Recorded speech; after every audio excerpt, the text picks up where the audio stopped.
Thank you so much for accepting our invitation to talk about voice and vocal power. And I'm so thankful that the person I call the world's leading authority on the subject, Arthur Samuel Joseph, has donated his time to be with you all today. Kathy McAfee, who I see is on the line, introduced me to the works of Arthur. And do yourself a favor, buy his books on Audible. Listen to him read the books. And you'll see the importance of what he shares. Arthur, how are you today? I'm superb. And Kathy, I send giant hugs and love. So nice to hear your name. And everybody buy Kathy's books too. Phenomenal. What a great woman. Well, Really, I would support that as her publisher. Buy her books, please. So I'm sitting in my backyard, and hopefully you won't, but if you do hear our dog Dodger say hello periodically, that's him just greeting us or barking at squirrels or something. And thank you very much, Henry, for hosting this event, and it's just important for me to get to share. So I didn't want to take over the conversation. I would love you to lead the conversation. And so whenever you're ready, we can begin. The first question is a who question. I would just like you to share some of the people you've worked with to give people context here. I was thinking about Commissioner Goodell and some business leaders and also some Hollywood people. Just briefly, I know you don't like to dwell on that. Well, this is my 55th year since creating vocal awareness. And yes, I was a vocal director in the movie Annie, and involved with a number of Broadway shows, and trained all over the world, from the National Theater in Austria to American Asian Journalists Association in Hong Kong. And then, of course, A-list actors from Angelina and Pierce to Sean Connery and Arnold and all of that. Politicians. One of my clients is former students is U.S. Senator from Arizona, Kirsten Sinema, and corporations and ... But in addition, and this is more where I like to focus when people ask me this type of question, is I've taught deaf people to sing. Singing is where it all began for me. I have a master's in voice and classical singer by training. I've taught a Holocaust survivor. I teach people from all walks of life, all strata of society. I've had choir on Skid Row at Christmas time. When I speak about the reality that voice has power, I'm developing a speech right now for one of my students. His name is Dwayne Wade. He was a great basketball champion. He retired a year ago. And we're working on a speech together. And sharing with me this week, as we're gearing the speech for when we begin to reemerge some months down the road from self-quarantine, that this COVID has been the great equalizer. Doesn't matter if you live in a mansion or you live in a one-room apartment. Doesn't matter if how wealthy you are, what race, color, or creed. It's equal the playing field for all of us. And in this opening to the speech that I'm creating, he was talking with me about the 16 years he played in the NBA. To pursue a championship is hard work. It's stressful. It's pressure. Not necessarily fun.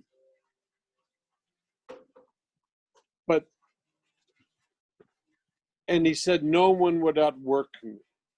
And he reiterated that, saying, no one. So I've entitled this speech, A Champion Does It Differently. And in our talk today, Henry, I'd like to focus on that theme and alert your audiences to the reality that the word champion is not a sports-centric word. I recently had the privilege of doing a seminar for Henry down in San Diego, and what an astute and wonderful, wonderful audience. And I shared this theme there as well. And I said that the root of the word champion refers to one who is dazzlingly skilled in anything.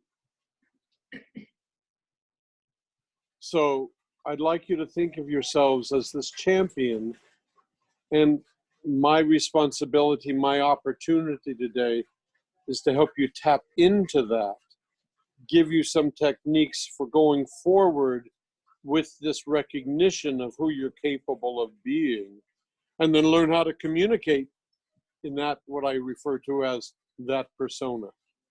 So didn't mean to go on quite so long, but sorry. It's all good. Arthur, why don't we go to persona? That's something you teach. I found it to be such a valuable lesson, not just as a presenter, but in everything that you do. And that's also one of your messages, is this is not something you turn on and turn off. Would you share on that? The root of the word persona is an Etruscan root word, which literally means through the sound. One's identity is largely conveyed through the sound of a voice, an opinion created in a nanosecond. When I say to you, what a sincere pleasure it is to be with you all today. Thank you so much for letting me talk with you. Or if I say to you, what a sincere pleasure it is to speak with you today. Thank you all for letting me talk with you. Hopefully you trust the second one, not the first. And in hearing the first one, it didn't factor in this man spoke too high or spoke too fast. All you recognized was that he's inauthentic. The second time, it didn't factor in, wow, he breathed, he slowed down, his pitch went lower. All you got was, that man is more genuine. Our persona statement helps us identify how we want to be known. I don't ever want to be known as somebody who's talking like that. That's ineffectual. Rather, I want to be integral. And so the persona statement has 4 parts to it. The first part, you answer the question, how do I believe I'm presently perceived? And you create a drawing that reflects that. Stick figure, complex, doesn't matter. But the drawing is your subconscious reflecting how this persona, how that persona is represented. The second question you answer is, and I've changed the word from perceived to known, how do I want to be known? First to ourselves, and by extension to everyone else. So it awakens in us, and an accompanying drawing, of course. We actually have a choice. We didn't know we had one. So the persona statement is really important. It becomes your template. I say to all my students, I promise I will not make you into someone you're not, but I'm passionately committed to bringing out what's possible. And I can say this because it begins with your persona statement. You write out, this is how I want to be known. And then we learn to, little by little, consciously show up as this individual. One of the reasons I spoke with Henry about this moment today is because for the foreseeable future, this is how we're going to be doing business. I'm on my iPad in my backyard. Some of us are totally at ease. It's like talking to anybody. Some of us are doing business on a telephone. But every public encounter, please don't be put off by this word, is a performance, not a presentation, because someone is watching or listening. In my last book, Vocal Leadership, there's a glossary of root sources at the back of the book. The root of the word present means to introduce formally, to bring before the public. The root of the word perform, performance means to carry out, fulfill, to do. Our performance is more authentic. We've just misconstrued. So we've been taught the opposite. And with the grounding of our persona statement, we now have a way to calibrate. Does this sound like this that I characterized I want to sound and communicate as? So, Henry, anything else about that? I think that's wonderful. And I don't want to go too detailed yet, but I would like you to talk about stature. I have found your teachings on stature to be so important. Could you share with people about stature? Terrific.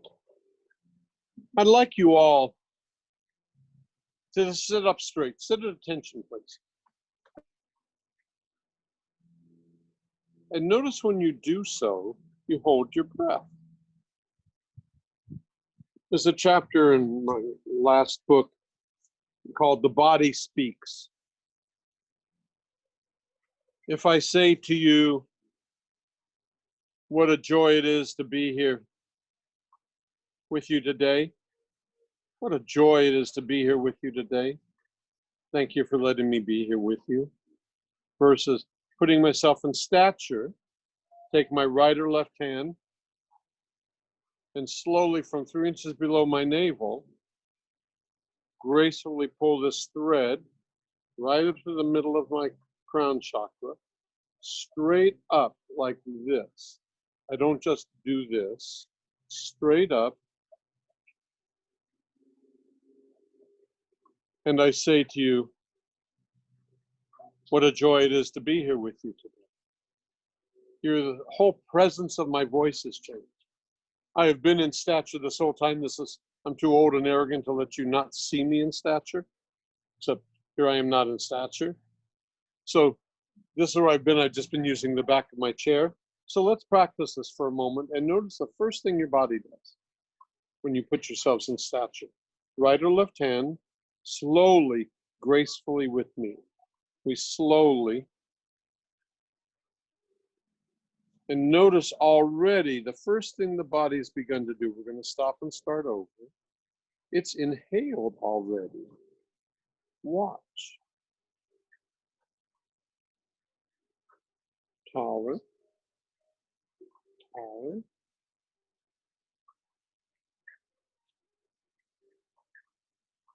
And we release our neck and shoulders, keep our heads perpendicular. You'll notice your core is more engaged. Your chest is open. And the body breathes. So stature is not presentational, like sitting at attention being judged. Stature, simply claiming yourself. And stature is preparation for everything we do. And on your conference calls, in your meetings, have what I call a checklist right there. Stick a Post-it on the side of the screen. And the first thing you do is write an S or write the word stature to remind you to always feel the thread pull. And we breathe and we come out so much more organically, the way we want to be.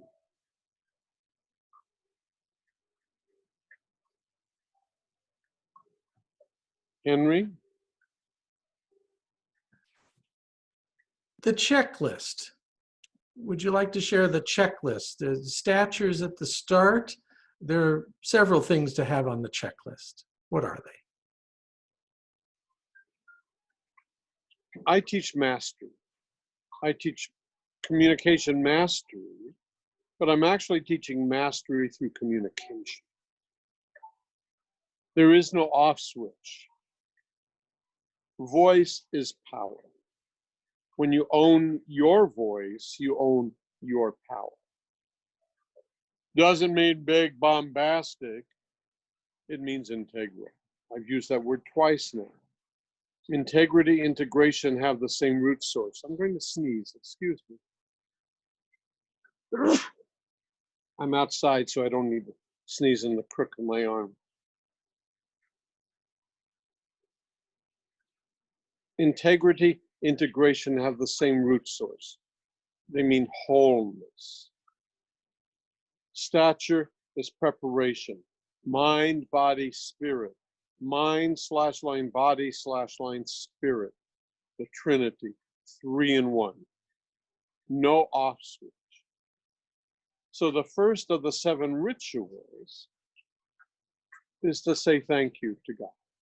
Thank you to Source. Thank you. You can be an atheist or an agnostic and simply say thank you. So take a moment and within yourselves, not aloud, put yourself in stature first. Within yourself, take in the thought of saying thank you to God. Thank you as you want to be funny.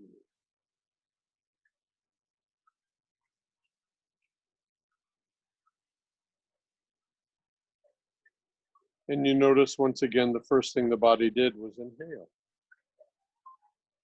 In your internal space, your external space instantly quieted.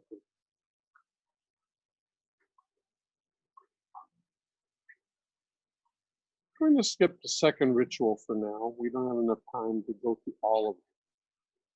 But I want to focus for a moment on the third ritual. So after stature, you write a 1 and you write thank you and whatever you want to have follow that.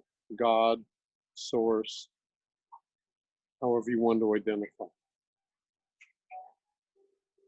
The third ritual, take one hand and put it in the middle of your chest, right here on your sternum. Take your third and fourth finger of your other hand, place right here on your Adam's apple, and your index finger right here against the base of your tongue.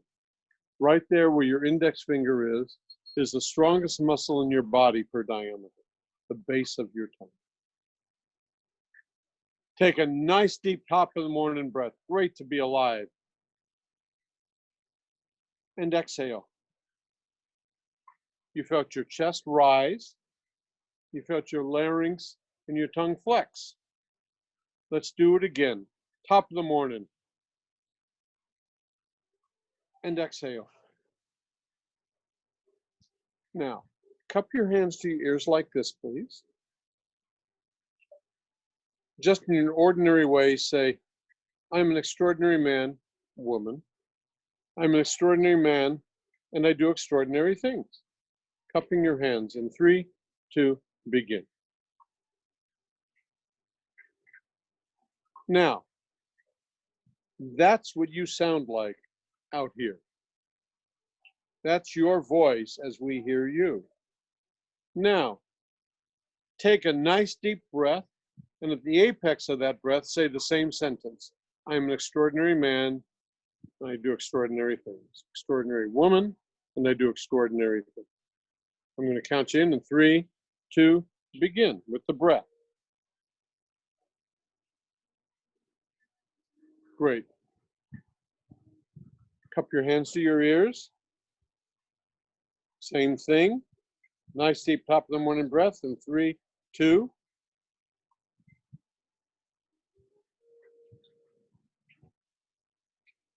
Now rest your hand. You heard a difference, I know, from the first one to the second one. Put your hands like this. The second one maybe had a little more power, a little more presence. But now we're going to change that because I actually don't want you breathing that way at all. Instead of placing your hand on your chest, place one hand under your armpit. Wait for me. And the other hand keep here as you had it before. But this time I don't want you taking a deep breath. I want you instead to allow a slow, silent, loving breath. Slow, silent, loving. There will be a tendency to want to rush, especially the beginning, or try to figure out what is this crazy man saying, loving a breath, allowing a breath. You don't need an empirical understanding for this exercise to work. The body already intuits. So waiting for me, release upper body, we're back in stature. We thank Source. We're going to allow. We'll take 5 seconds. Hear the word allow or love. I'll guide it. And begin slowly, lovingly, deeper, deeper, deeper. And exhale. Notice that time the chest did not rise, this did not flex, this relaxed, and the rib cage expanded. And your internal and external space, as when we said thank you, are quieted. Let's do it again. And at the apex, you can remove your hands from here. You want to put your hands back here. At the apex, the sentence, I am an extraordinary woman, man, and I do extraordinary things. No rushing, stature.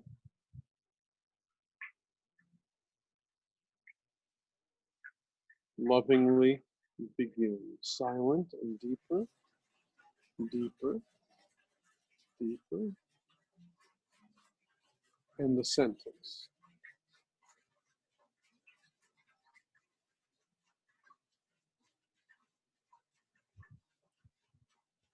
Now, not only do you feel the difference, you hear the difference. The voice has a richer timbre to it. The pitch is lower, the voice has more resonance. All because we changed the quality of the breath. I'm also introducing here that a breath is not only physical, it's also emotional. When we're in trauma, when we're stressed, the first thing the body does is hold its breath. Then you may hyperventilate or something else. I said a few moments ago that I teach mastery through communication. So what you're experiencing here are the first steps. And this is the third ritual. You can leave the second one blank. To allow on your checklist a slow, silent, conscious, loving breath, dash, and enjoy it while I do so. To allow a slow, silent, conscious, loving breath, and enjoy it while I do so. So as we do this, in your meetings, you now have stature, thank you, and breathing. So in your meetings, you don't want to get shot out of a cannon. You don't want to appear stressed. You don't want to simply convey streaming data and talk unconsciously like this all the time.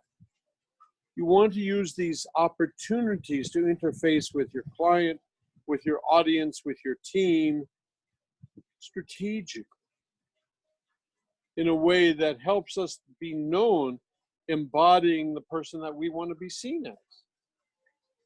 I have an acrostic on leadership, and the L stands for leading by example. The E stands for empowering, empowerment, ennobling.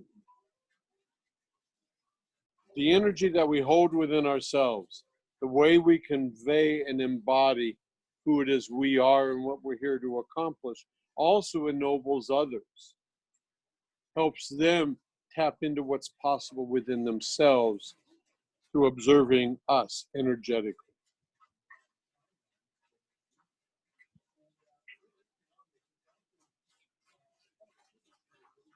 Henry, any thoughts or sharings before I continue? Anything that you want to say, my friend?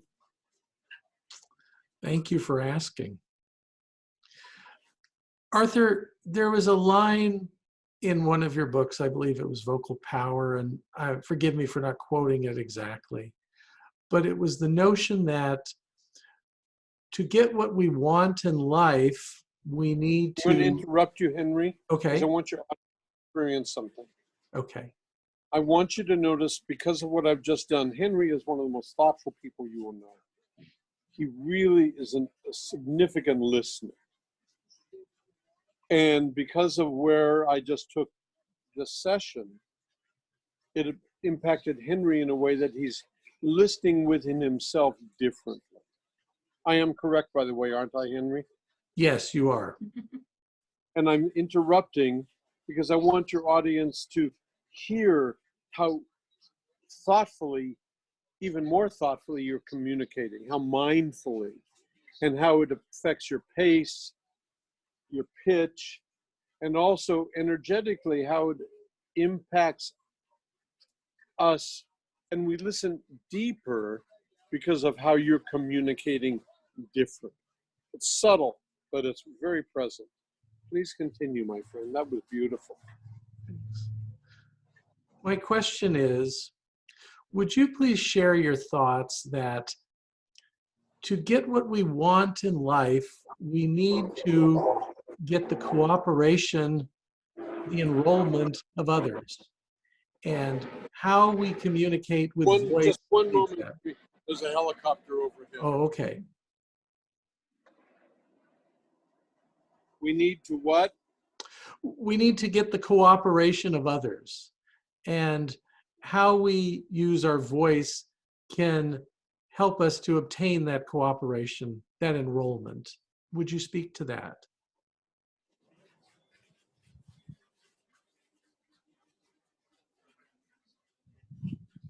I want people to be compelled to listen. I train a gazillion broadcasters. Years ago, I was training a woman in Los Angeles who was the #1 female anchor at the time. And this was back in the days of TiVo. And she TiVo'd her 5 o'clock news, and we're sitting on the edge of her bed, recorded her 5 o'clock news, and we're sitting on the edge of her bed at 7 o'clock watching a TiVo of it before she went back for the 11 o'clock. And in an hour session, we literally didn't get past maybe the first 90 seconds. I said, I don't tune into you because you're a fast news reader. I don't want you just streaming the news. Anybody can do that. I don't want to stay in the kitchen and turn up the volume, so I just gathered the data. I need you to communicate in a way that compels me to come out of the kitchen, because I want to hear what you have to say to me. It's not just the information, it's you conveying that information. If I say to you, voice is power, when you own your voice, you own your power. Okay. If I say to you, voice is power, when you own your voice, you own your power. Fine. But if I say to you, voice is power, when you own your voice, you own your power. Henry, do you have a preference? Definitely the last one. Thank you. Now, the first one, I simply said the words. The second one, I said with certain emphases. There's a trademark technique in vocal awareness called visceral language, where I teach a student, a client, how to annotate text. You saw the word text, underline, for example. How to annotate text. As a singer, I look at music, tells me everything. We have words, they're just words. So the second one, I annotated text, and it had a bit more impact. But my eyes were there. Voice is power. When you own your voice, you own your power. You can hear the emphases, but there's no feeling. The second one, I say all the time to my students, the mouth is where the words come from, but the eyes tell the story. Watch here. Voice is power. When you own your voice, you own your power.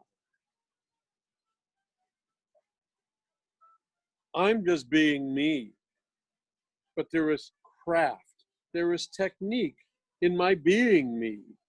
I'm not presenting myself in some artificial way. This is how I communicate. So in answering your question, Henry, what makes us more compelling? What inducts our audience? What helps our audience feel safer, compelled, led by? What makes us seem more trustworthy? What makes us more trustworthy? For all of these elements. If I take all my work out right now, and I just talk to you for a moment, and I won't rush, I won't do any of this, I'm just talking to you. You ask such astute questions, and I really appreciate it. And I hope that we still have listeners listening to my droning on, and they're not either comatose or they've all hung up on the call. I hope they really feel that I'm offering something of value. That's the whole point. But now let me continue, but put myself back in my work. And I want you to notice these differences. Notice pitch, resonance, energy, timbre, eyes, the authenticity. There's my visceral language. I didn't just say the authenticity, period. I integrate all of these elements in a basic conversation. And when you feel it, when you hear it, it all seamlessly integrates the integrity of who I am in a moment. It will do the same for you. At the end of my last book, I share a metaphor where I say, we don't simply drop a rock in the water and it sinks to the bottom. Rather, that rock that we drop in the water sends concentric rings across the surface of the pond, touching everything it comes in contact with. It's vibration. So what you hear me saying to you today is that this is all vibrational. It's energy. And we use this in vocal awareness to connect us through the computer, through the telephone. It's a profound way, especially while we are in isolation, to connect energetically with our audience. This isn't just random conversation anymore. These are strategic opportunities to bond, to be bonded with, to create synergy in a meeting. This checklist, there's a moment I call your mastery moment. I say that the meeting begins before you walk in the room. It takes 30 seconds, a minute before that conference call, before your team meeting, to go through the exercises to this point. Just to ground you. And then carry on. Before I come back to you, Henry, I want to add one last exercise, a modest version of a vocal warm-up. With our hand next to the side of our face like this, I'm going to soar like this, making a sound, a hum, somewhat nasal. With my other hand, I'm going to put my fingernail right here on the edge of my top lip. Fingernail, not finger. Fingernail. And I'm going to tilt my hand up like this. And I'm going to watch either a soaring ski jumper or my plane taking off, soaring like that, while I do this sound.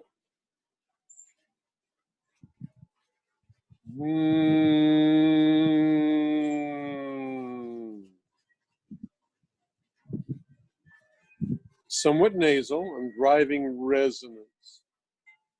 Do it with me. We're not going to rush our breath. In 5, we're in stature, source. 3, deeper, no rushing, neck shoulders loose. 2.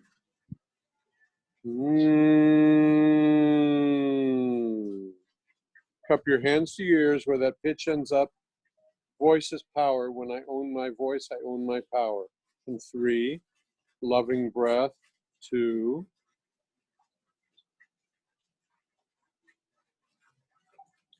and you hear there's more resonance, a richer timbre. Again, the voice is stronger, all from that one simple warm-up. And you hear me speaking a bit about pitch, because in all walks of life, male, female, our nurturing strength command occur in the lower vibration of a voice. When you command someone, you don't say, come here now. You say, come here now. Pitch goes down. When your child isn't well, you don't say, oh, sweetheart, you don't feel well. Oh, sweetheart, you don't feel well. Immediately, it's instinctive. So I'm asking us to tap into this more organic, authentic place to be within ourselves. So this is what helps us connect, Henry. This is what brings us all together. And the understanding of this reality, that while we are physically separated, we do not need ever to feel emotionally, energetically separated. When I speak about voices power, I'm speaking about the integrity in that communication. The opportunity to deliberately claim and enable others to feel the same way when they speak with us and we with them. Did I address your question all right, Henry? That was great. I wanted to share that we're getting a lot of gratitude and love in the chat room. Kathy McAfee had a question that was also on my mind, and it's about energy. You're a bit of a contrarian on this, so let me ask the question. We're told we need lots of energy when we're on video, so we tend to talk faster and try to project energy because video sucks it down. But you have a different view about how to project energy, and it has something to do with pace. Could you share? What a great question. Thanks, Kath. Oftentimes, I'll say to a broadcast student, when the producer says, pick it up, I want more energy.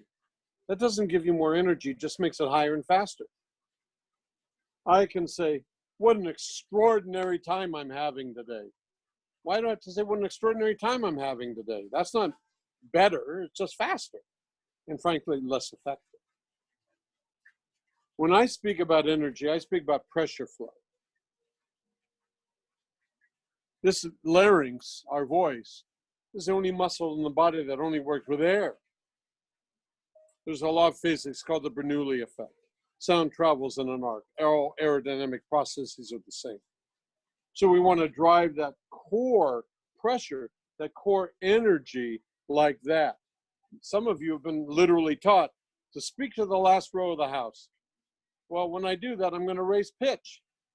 Or sitting here, a foot from my camera, as it were, I'm going to unconsciously project my voice from here to there, which makes me immediately raise pitch.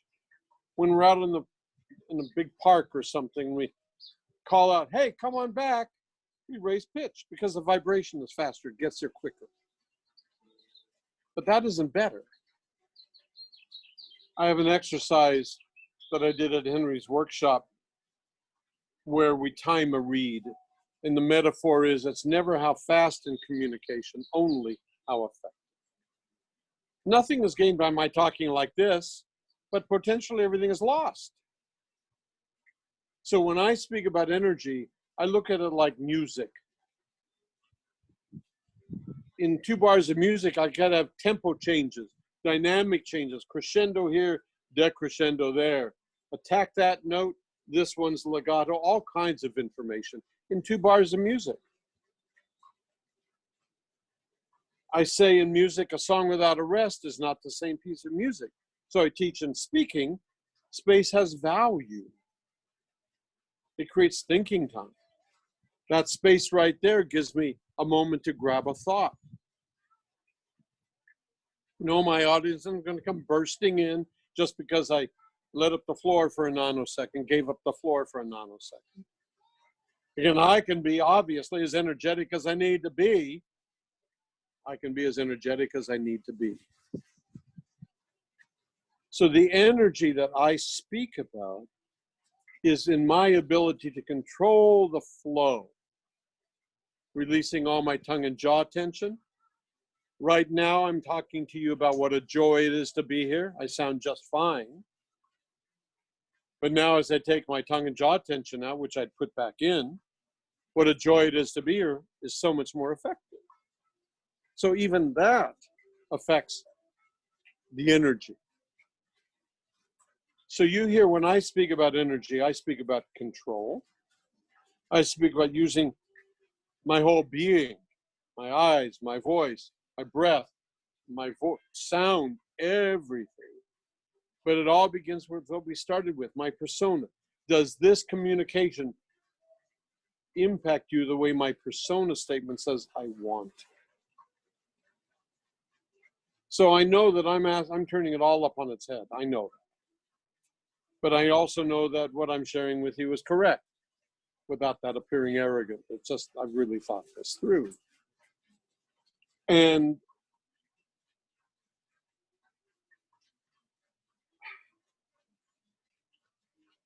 you go to a concert and you paid X amount of dollars for your ticket to a play.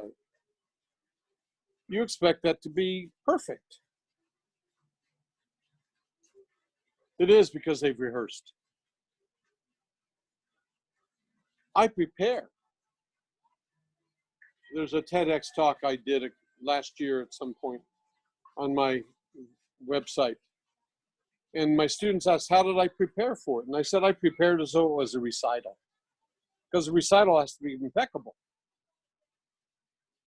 This is me. Even the day of, I probably practice it 30 to 40 times. So as I would prepare for a meeting, very rarely do you have scripted meetings, of course. You may have slides and PowerPoint presentation. But even if you have a PowerPoint presentation, write out what you're going to say. At least the first couple of slides. Don't just use bullets. And practice. Even though you may be saying different words in a moment, role play with yourself, which you might want to be talking about, record it and listen back. Oh, I rushed here. Oh, let me breathe. Oh, that sounds pretty cool. So what you hear me saying as we near the end of our time in a few minutes, I'm advocating rehearsing, practicing on audio, on video, really beginning to look at the reality of what it takes to be in conscious awareness, performing in the moment of that meeting. Not inauthentically, but authentically by being, not presenting who you are. I could obviously go on, but Henry, did I address your question about energy? Thank you much. Indulge me for a moment. This is a gratitude statement. This is what? This is a gratitude statement to you. I once watched a Oprah show and Queen Latifah was her guest. And in the middle of her interview, Queen Latifah stopped and said, "Oh my gosh, I'm being interviewed by Oprah." So I just had that. It was like, so I read you for years, I listened to you for years, and now I just had a moment like, oh my gosh, I'm interviewing Arthur. So thank you for the honor. Thanks for the generosity. My Lord. I wanted you to share your mission and also your legacy mission. So your immediate vocal power mission and then your longer term mission. Would you share that, please? My mission is to change the world to voice. Voice is power. We are in the most dangerous time in our planet since World War II. One of the goals in vocal awareness is sovereignty, supreme excellence, or an example of it. This is a fragile, scary time. There is a leadership vacuum to be filled. politics aside, from the executive branch of our country, we're not getting the leadership that we deserve, that we need. So within our communities, within our nuclear families, within our corporate families, within the people in our constellation of relationships, we have an opportunity, a challenge to stand up to create environments where we feel safer, where we use the power of our own voice to help us connect, be one with, in this breathing technique, many of the other elements of vocal awareness. These are ways that I ground myself every single day to take responsibility for me,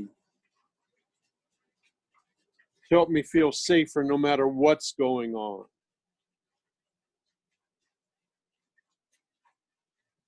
Because we're here to make a difference. We all have this opportunity. And as I said at the outset, you're on this call because without knowing it, you see yourselves as champions, willing to take this time to discover what's possible, rather merely than for settling for what is or has been, what could be. So Henry may have been referring to the statement with the latter part about legacy. I end all my seminars with a thought that came to me over probably 40 years ago now. I was going to bed one night reading Quest magazine. And the thought wouldn't go away until it made me get up and write it down. And I wrote the thought in the magazine, which is framed on my studio wall. It said, voice is the only artistic experience which is both finite and infinite at the same time. It is fallible and fragile, gone in an instant, unseen, only felt. Remembered from the past, even a long moment ago. Anticipated, sensing its future, even as its present has just occurred. It's temporal, visceral, organic. Such a complex, simple, and beguiling transcendence. That's what came through. If you substitute other words for the word voice, for example, life is the only artistic experience which is both finite and infinite at the same time. Or love. It is fallible and fragile, gone in an instant, unseen, only felt. You come up with the same paradigm. This is what voice is. This is my journey, the legacy that I want to leave the next number of years when I'm called. I'm here to awaken us to the power of our own voice, to what we're capable of being and embodying every single moment of our waking day. I teach mastery, but when I teach mastery through communication, it says that I know no other form of mastery where there is no off switch. We're not only in mastery and vocal awareness in our skill set, in what we do, but we want to use this work to embody who we are. Let me end this portion before giving it back to Henry with one of the key axioms in vocal awareness. Surrender, serve, soar. Surrender literally means to yield or to give back, to be in service to our calling, to our persona, to our vision. It's ethical. Serve, when we serve that, when we serve source, we soar. And whenever I say that word, I tend to often see the phoenix rising from the ashes. I don't want us to survive this cataclysmic moment in our history. I want us to soar. The phoenix represents renewal, replenishing. We soar.